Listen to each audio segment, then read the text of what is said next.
adik-adik. Kenalkan, Ibu Nisa Rahmawati, salah satu guru PPL yang akan mengajar dalam beberapa pekan di sekolah kalian. Nah, adik-adik, hari ini kita akan belajar tema 6, cita-citaku. Subtema 3, giat berusaha meraih cita-cita, pembelajaran kedua. Nah, adapun tujuan pembelajaran kali ini yaitu mendeklamasikan puisi dengan lafal dan intonasi yang tepat. Kemudian yang kedua, membuat kolase dan membuat karya seni aplikasi dengan teknik yang benar sesuai contoh. Dan yang ketiga, menjelaskan cara pelestarian makhluk hidup yang ada di lingkungan sekitar. Nah, silakan adik-adik untuk di-scan barcode di samping untuk mendapatkan LKPD.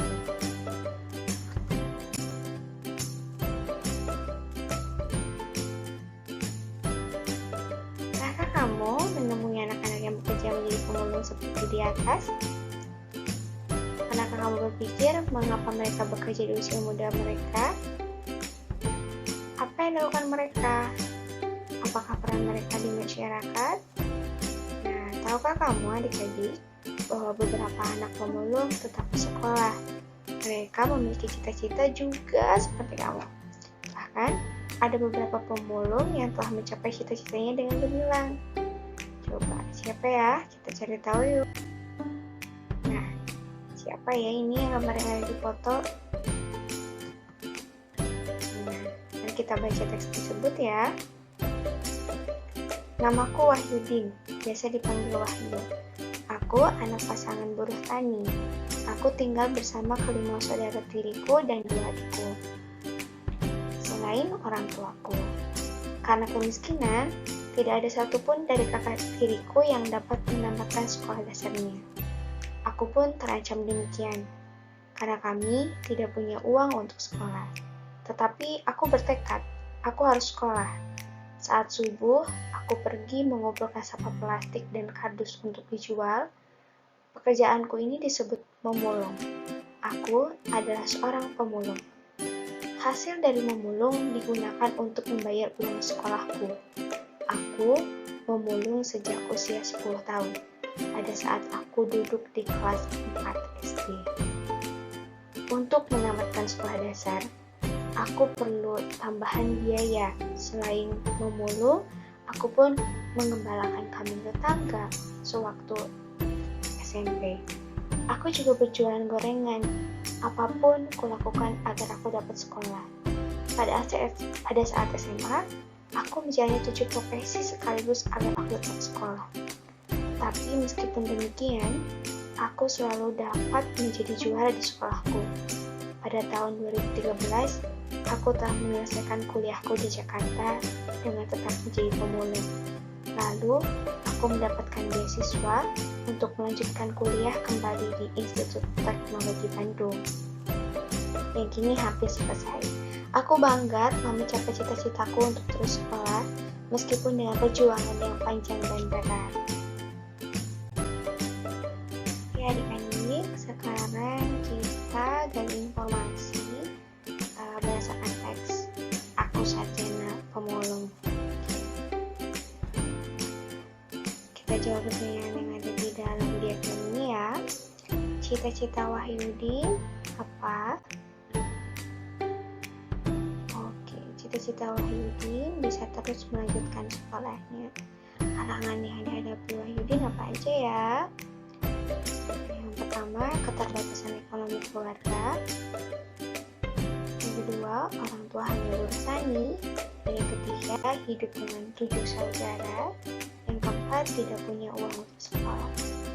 Sikap yang dimiliki dari Wahyudin, bertekad kuat, pantang menyerah, berusaha dengan keras, dan belajar dengan tekun. Nah, apa aja sih usaha yang dilakukan? 1. Memulung. Yang kedua, mengembalakan kambing. Yang ketiga, menjual gorengan. Apa saja prestasi yang telah diraih Wahyudin karena usaha dan kerja kerasnya? Dia dapat terus bersekolah dan mendapatkan beasiswa untuk melanjutkan kuliah kembali di Institut Teknologi Bandung. Apa Apa kesimpulanmu terhadap usaha Wahyudin untuk meraih cita-citanya? Tekad yang kuat diiringi usaha yang keras akan membuahkan hasil yang diinginkan dalam menggapai. Baik anak-anak, coba simak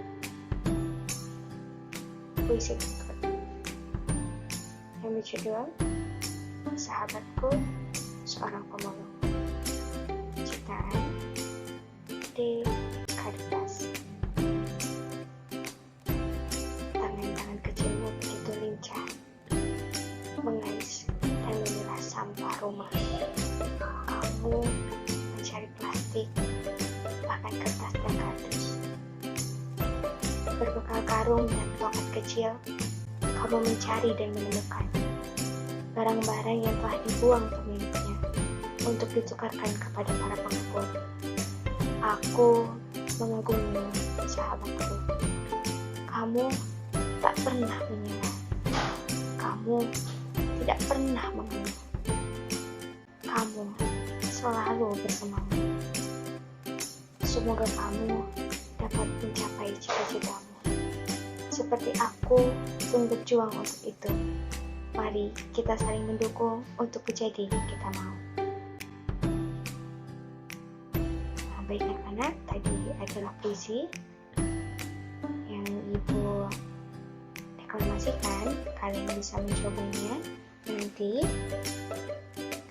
Nah, banyak usaha telah dilakukan untuk memanfaatkan barang bekas atau tidak terpakai di lingkungan sekitar. Salah satunya dengan mendaur ulang barang-barang bekas pakai yang berasal dari rumah untuk membuat karya seni rupa. Membuat karya seni rupa dengan menggunakan barang bekas adalah hal yang paling mudah untuk dilakukan. Kali ini, kamu akan membuat karya kolase dengan menggunakan bahan kertas dan koran bekas.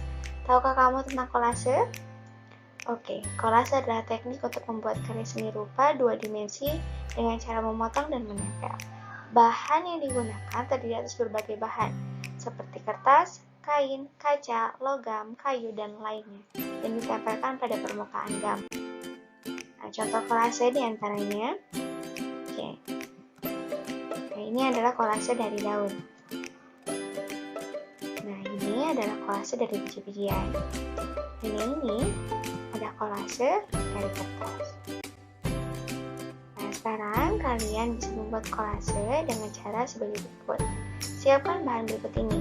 Yang pertama, selembar kertas, bisa kertas karton atau kertas sketsa ataupun gambar. Yang kedua, lem. Yang ketiga, gunting. Yang keempat, koran bekas. Dan yang kelima, gambar. Nah, langkah-langkah membuat kolase seperti berikut. Yang pertama, siapkan gambar pola pada selembar kertas. Kalian bisa menggambarnya dengan bebas. Yang kedua, buatlah potongan-potongan bahan, baik dari koran bekas, kardus, ataupun plastik. Yang kelima, tempelkan potongan-potongan tersebut ke permukaan gambar yang disediakan. Nah, tahukah kamu adik-adik bahwa sampah telah menjadi masalah lingkungan yang semakin sulit diatasi? Sampah plastik telah menutupi beberapa samudera dan mengakibatkan kerusakan lingkungan yang serius. Banyak hewan laut mati karena memakan sampah plastik. Salah satu cara yang dilakukan masyarakat kini adalah dengan menggalakkan gerakan daur ulang sampah plastik. Tujuan mendaur ulang sampah plastik untuk memperpanjang usia pemakaian barang sehingga tidak perlu membeli untuk sementara waktu. Dengan demikian, jumlah sampah dapat dikurangi jumlahnya. Dengan melakukan penghematan penggunaan barang dari alam, kita telah melakukan usaha pelestarian makhluk hidup di sekitar kita. Oke, baik adik-adik, kita membaca ya. Keanekaragaman makhluk hidup telah memberikan manfaat bagi kehidupan manusia atau makhluk hidup lainnya. Sepantasnya, manusia berusaha dan bertindak untuk memelihara, mengembangkan dan menjaga keanekaragaman makhluk hidup sebagai sumber daya alam hayati, agar senantiasa dapat memperoleh manfaatnya. Masyarakat dunia sekarang harus segera bertindak melestarikan keanekaragaman makhluk hidup. Dampak buruk yang diakibatkan kepunahan makhluk hidup telah merugikan bagi manusia itu sendiri. Di Indonesia, banyak jenis hewan dan tumbuhan hasil Indonesia berada di ambang kepunahan. Bahkan beberapa sudah punah. Pelestarian makhluk hidup dapat dilakukan melalui cara-cara di antaranya 1. Upaya pelestarian tumbuh-tumbuhan. Upaya yang dilakukan sebagai berikut. Yang pertama, kebun koleksi. Biasanya hanya untuk mempertahankan tumbuhan bibit unggul. Contoh, kebun kelapa di Bone-Bone dan kebun mangga di Pasuruan. Kemudian yang kedua, kebun plasmanepa merupakan perkembangan kebun koleksi. Contohnya, kebun plasmanepa di Cibinong, Lipi, dengan buah-buahan inti talas tacuwek. Kemudian yang ketiga, kebun botani didirikan pada tahun 1817 di Bogor, terkenal dengan nama Kebun Raya Bogor. Dan yang kedua, upaya pelestarian hewan. Upaya yang dilakukan sebagai berikut. 1. Menangkal hewan langka dengan cara mengisolasi hewan tersebut. Yang kedua, mengambil telur-telur hewan untuk dibantu menetaskannya. Yang ketiga, memindahkan hewan langka ke tempat yang lebih cocok. Yang keempat, membuat undang-undang perburuan. Yang kelima, menindak tegas para pelanggar dengan memberikan sanksi hukum sesuai hukum yang berlaku. Jadi, begitulah pembelajaran kali ini. Terima kasih. Wassalamualaikum warahmatullahi wabarakatuh.